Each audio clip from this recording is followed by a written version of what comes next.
السلام عليكم ورحمة الله وبركاته.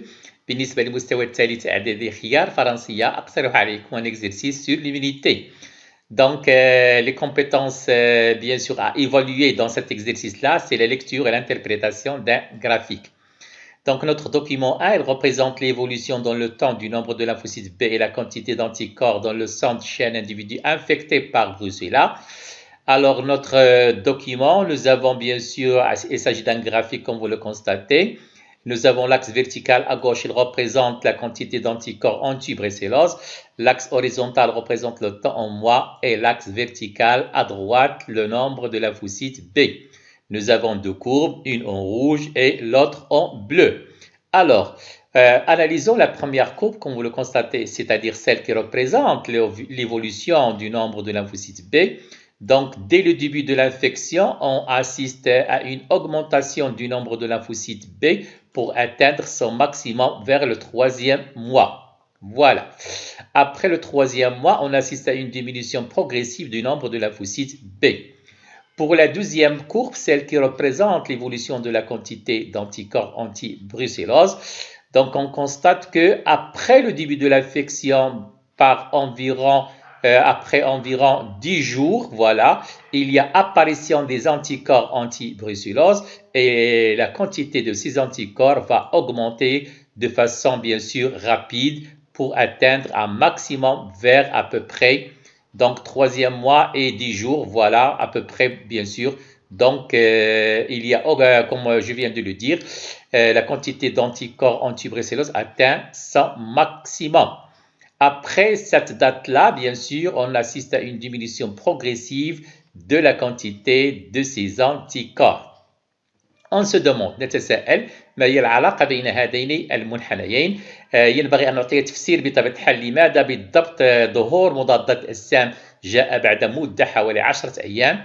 Vous vous souvenez un petit peu que après bien sûr l'activation des lymphocytes B, bien sûr, ces lymphocytes B vont se proliférer, vont se multiplier. Donc, la multiplication des lymphocytes B se manifeste par l'augmentation de leur nombre, comme vous le constatez sur notre courbe rouge. Donc, ces lymphocytes B, après leur prolifération, ils vont subir une différenciation. Ils vont se transformer en plasmocytes qui vont bien sûr produire les anticorps, des anticorps spécifiques, bien sûr, des anticorps anti-brucellose.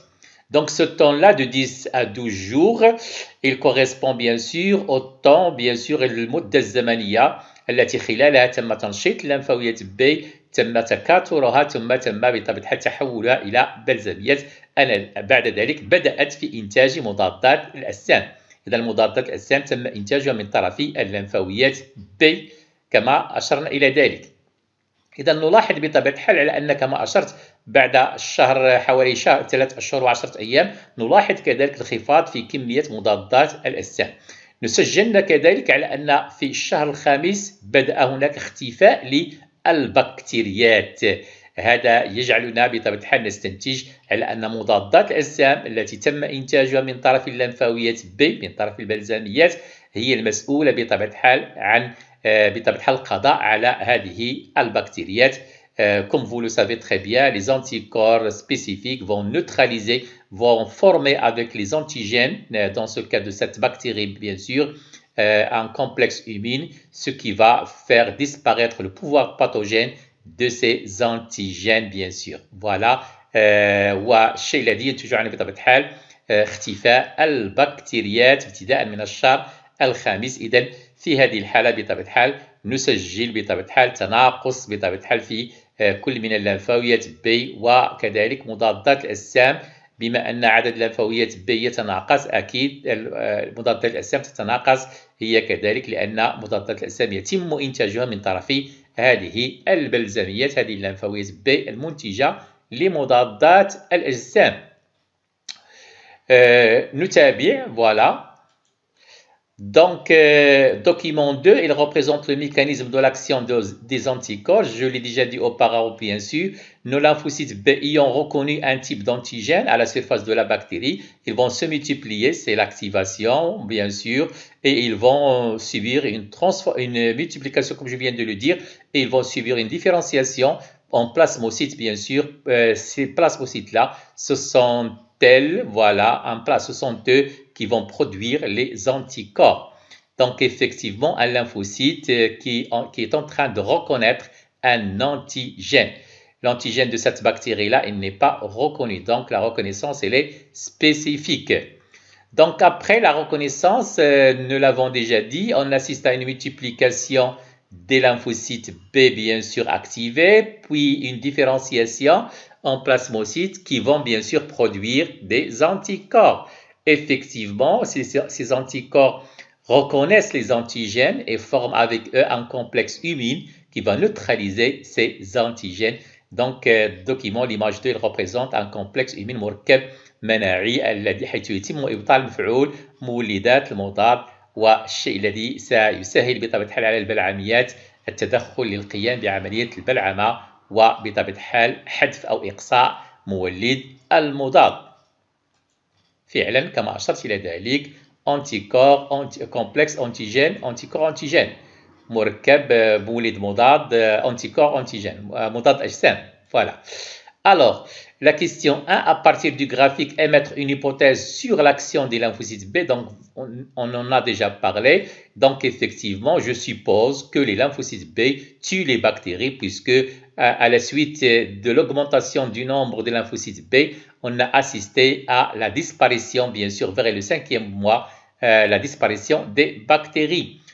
Deuxième question, à partir du schéma, explique le mécanisme d'action des lymphocytes B. Nous l'avons déjà expliqué. Donc, un lymphocyte B porte à sa surface des anticorps qui se lient à l'antigène d'une seule bactérie, donc spécifique. Après l'activation, ils vont se multiplier et libérer de nombreux anticorps contre l'invasion bactérienne, donc des anticorps spécifiques. Les bactéries prisonniers, bien sûr, qui vont former avec les anticorps le complexe immun, seront éliminées par les phagocytes, par wasat al-bal'amiyat.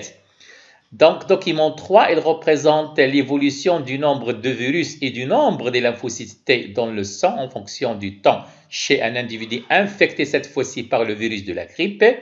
Donc, nous avons l'axe vertical à gauche, il représente le nombre de virus en unité arbitraire. L'axe vertical à droite, le nombre de lymphocytes T, toujours en unité arbitraire. Et bien sûr, notre axe horizontal, toujours le temps en jours. Donc, dès le début de l'infection, bien sûr, on assiste à une augmentation du nombre de virus. Voilà, comme vous le constatez, qui va atteindre son maximum vers, bien sûr, le 4e jour environ. Puis, à la suite, juste après le 4e jour, on assiste à une diminution progressive du nombre des virus pour disparaître vers le 10e jour. Alors que pour notre deuxième courbe, qui représente l'évolution du nombre de lymphocytes T. Donc, l'augmentation du nombre de lymphocytes T a lieu environ après quelques temps, bien sûr, du début de l'infection, comme vous le constatez. On assiste à une augmentation du nombre de lymphocytes T pour atteindre son maximum vers le 8e jour environ. Et après, bien sûr, après le 8e jour, après cette date-là, on assiste à une diminution du nombre de lymphocytes T pour disparaître vers le 14e jour. Alors, on se demande quelle est la relation entre ces deux courbes. Tout simplement, dès l'apparition, bien sûr, des lymphocytes T, on constate qu'il y a diminution du nombre de virus. Ceci nous permet de dire, bien sûr, que effectivement, les lymphocytes T, dans ce cas-là, ce sont eux qui sont responsables, bien sûr, de la diminution du nombre des virus. Voilà. Document 4, il représente le contact entre lymphocyte T et une cellule infectée par un virus, comme vous le constatez. Donc, l'échelle multipliée par 400. Document suivant, bien sûr, toujours une cellule infectée par un virus en cours de destruction par un lymphocyte T qui libère une substance qui perfore la cellule infectée et la détruit. Donc, ceci nous montre bien que la lymphocyte T va bien sûr se rapprocher de la cellule infectée par le virus et bien sûr, par cette substance, la perforine, il va détruire la cellule infectée, ce qui va permettre bien sûr la diminution bien sûr du nombre des virus comme nous l'avons déjà constaté dans le document précédent. Question 3. À partir du graphique document 3, émettre une hypothèse sur l'action des lymphocytes T. Nous l'avons déjà, on en a déjà parlé, donc je suppose que les lymphocytes T tuent les virus.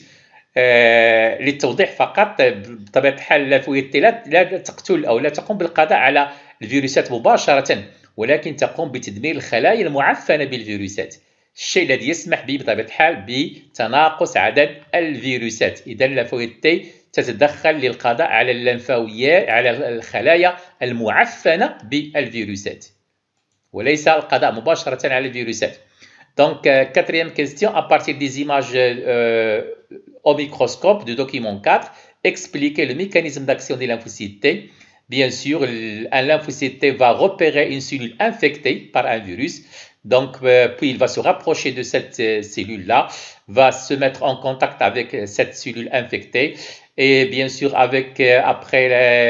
bien sûr, par la production d'une substance, la perforine, il va détruire, bien sûr, la cellule infectée. Les débris cellulaires sont ensuite, bien sûr, phagocytés, éliminés par les phagocytes.